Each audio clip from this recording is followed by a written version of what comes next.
નમસ્કાર મિત્રો, સ્વાગત છે આપણી ચેનલ એક્ટિવ ગુજરાત પર। મિત્રો, લોકગાયક અને નેતા એવા વિજય સુવાળાની ઓઢવ પોલીસ દ્વારા ધરપકડ કરવામાં આવી છે। વિજય સુવાળા બંધુ સહિતના સામે ધમકી આપ્યાની ભાજપ નેતાએ ફરિયાદ નોંધાવી હતી। પોલીસે ગુનામાં વપરાયેલી કાર પણ જપ્ત કરી છે।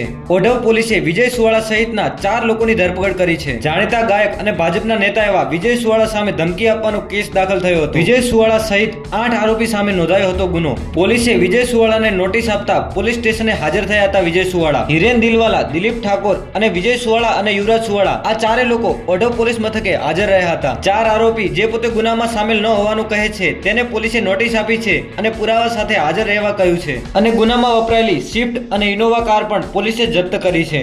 વિડીયોને શરૂ કરતા પહેલા જો તમે અમારી ચેનલ પર નવા હોવ તો ચેનલને સબસ્ક્રાઇબ જરૂરથી કરી લેજો, જેથી ગુજરાતની બધી જ જાણકારી તમારા સુધી સૌથી પહેલા પહોંચી શકે।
એક ગાડીઓ 30 ગાડીઓ અને 10 બાઇકો, રિક્ષા સાથે લાકડી, ધારિયા, તલવાર સાથે આ લોકો બધા જ લોકો દારૂના નશામાં મારી ઓફિસ જે ઘરથી વોકિંગ ડિસ્ટન્સમાં છે ત્યાં પહોંચી ગયેલ હતા। તોડફોડ કરવાનો પ્રયત્ન કરેલ, મને જાનથી મારી નાખવાનો પ્રયત્ન કરેલ। આથી 4 વર્ષ પહેલા એમના ઘર તરફથી કોઈનો મારામાં મેસેજ આવ્યો। મેં સામાજિક 4 આગેવાનોને બોલાવી અને જાણ કરેલ કે ભાઈ આ વ્યક્તિનો મેસેજ આ પ્રકારે આવેલ છે। એ પછી એને મારા વિરુદ્ધમાં ઈર્ષા ખૂબ થઈ ગયેલ। પછી એને રાજનીતિ સાથે લેવા દેવા નહોતું। ભૂતકાળમાં મેં એને ખૂબ સહયોગ કરેલો છે, સપોર્ટ કરેલો છે અને એના પ્રોગ્રેસ માટે પણ મેં ખૂબ સહયોગ કરેલ છે। પણ એને પછી આ ઈર્ષા થઈ ગઈ કે ભાઈ રાજકારણમાં મારે પણ જોડાઈ જવું જોઈએ। પછી આમ આદમી પાર્ટીમાં જોડાયો।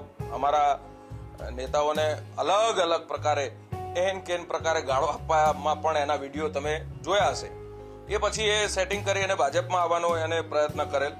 પછી ભારતીય જનતા પાર્ટીમાં આવી ગયેલ। પછી એનો એવો વિશ્વાસ, એના મગજમાં એવું રહેતું કે ભાઈ આ વ્યક્તિ ભાજપમાં ના હોવો જોઈએ, એટલે કે એટલે મને અલગ અલગ પ્રકારે ભાજપમાંથી નીકળી જવા માટે દબાણો કરતો અને આ ધમકીઓ આપવાનો પ્રયત્ન એને કરેલ અનેક વાર।